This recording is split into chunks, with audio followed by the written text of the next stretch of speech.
Welcome to Self-Publishing with Ally, proudly sponsored by Book Vault. Sell high-quality print-on-demand books directly to readers worldwide and earn maximum royalties selling directly. Automate fulfillment and create stunning special editions with Book Vault Bespoke. Visit bookvault.app today for an instant quote. Our self-publishing news stream is sponsored by book cover design company Mibble Art. They offer unlimited revisions, take no deposit to start work, and you pay only when you love the final result. Get a book cover that will become your #1 marketing tool. And now, here's your host for Self-Publishing with Ally, Dan Holloway. Hello and welcome to another Self-Publishing News podcast with news this week of the end of an era and of Amazon's ongoing AI, I don't want to say slop, but for want of a better word, slop problem. So this week, Rhys James's book, You'll Like It When You Get There, is published. This is a autobiography of a comedian that would otherwise be utterly unremarkable. That's probably very mean, actually. It may or may not be utterly unremarkable.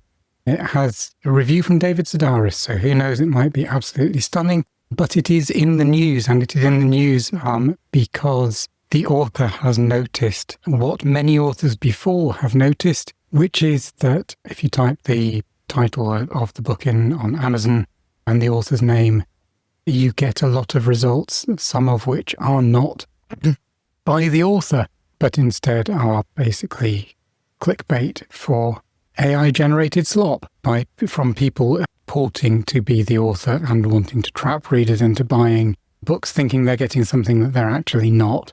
So this obviously is not a new problem. It first came to widespread attention thanks to Jane Friedman, who had noticed something going on with her own books. But that was well over a year ago, that feels now. And Amazon, every time this comes up, and every time someone high profile enough, like Jane Friedman, points out that this is still a problem, Amazon sort of wring their hands, say they are doing what they can about AI content, and then, needless to say, a few weeks or a few months down the line, the same thing happens again, and that's what's happened here.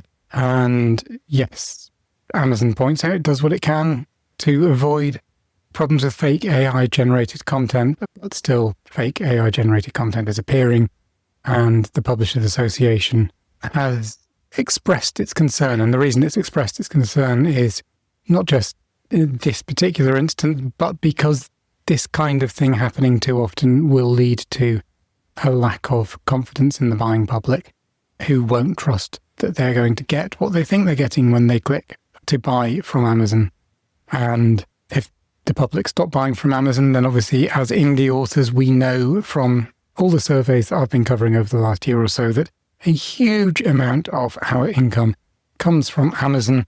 If people stop trusting books bought from Amazon, that will have a massive knock-on impact on our income. So let's hope that there is some way found to sort out this problem and I'm not reporting on the same thing happening again in another few months' time. So that's one thing that I very much hope is going to stop. One thing that sadly has stopped is the seemingly ongoing saga of Unbound, or Boundless Books, as it then became. So Unbound started about a decade ago, it feels now. It was a crowdfunding platform for authors. You submitted your idea. There was a certain amount of time in which you could raise the funds to work on the book and to publish the book. If the funds weren't raised, then the book didn't get published, and it essentially functioned like Kickstarter. It was a great idea used by a lot of indie authors, had a significant amount of success. So there were books that were nominated for the Booker, or shortlisted for the Booker Prize, longlisted, I'll get it right in a minute, longlisted for the Booker Prize. There were other standout successes, especially early on. And in fact, just this week, one book published through what has now become Boundless Books, Queer as Folklore, has been shortlisted or longlisted for the first book prize for the Polari Prize. So it's a platform for authors of all stripes, whether indie or traditionally published or hybrid. It has become associated with a lot of very high quality titles. Sadly, towards the end of last year, it became associated with some less savoury stories. So it started with stories of struggling to make author payments, and Unbound turned into Boundless Books. And then the founder of Unbound left Boundless Books, and now Boundless Books is shutting up shop once and for all. And it, as according to its website, it ceased trading on the 1st of August. Sadly, I know that there are many authors who have not received royalty payments for quite some time. And obviously, as happens when companies cease trading, the likelihood of receiving those royalties decreases substantially.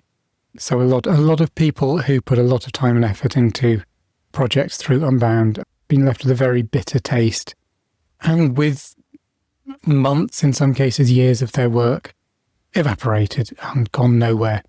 It's a sad tale all round.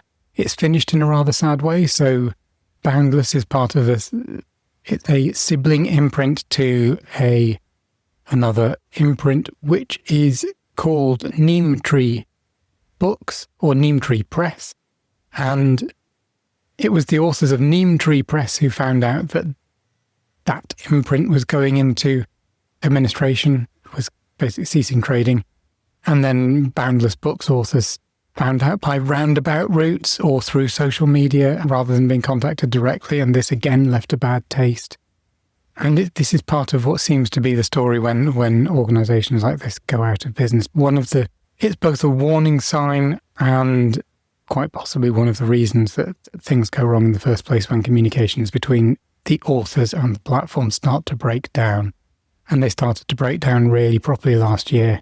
And another of the issues that has been flagged has been the reporting of sales figures. So obviously one of the great things about being an indie is if you publish through a platform like Amazon or Draft to Digital, Publish Drive, these sort of platforms where you push your book directly out, you see through your dashboard, you see either in real time or on a week by week or month to month basis what your sales are. You can then predict what your royalties are going to be. It makes accounting much easier, it makes running a business much easier, and it just feels all around more transparent and as though you have more control.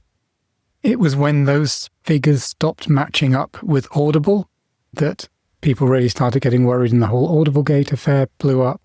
And it seems that there has been some talk over quite some time now that sales figures being reported didn't match with what people were expecting or what anecdotally they had been told by people who had been buying the book. And obviously lower sales figures that are being reported to you mean lower royalties that are being paid. And so there was this feeling amongst authors that they weren't necessarily getting the royalties that they should have been getting. It was, as I say, used by many, many indie authors. And so that lack of transparency is something that sits rather oddly for people who are used to running a business, where if you're anything like me, you click refresh all the time and you get constant updates on your sales, or in my case, probably lack of them. But we expect that kind of transparency. We know where we are. We know what money's coming a couple of months down the line because we know what the sales were in any one month. So we can then match that to the royalties that come in.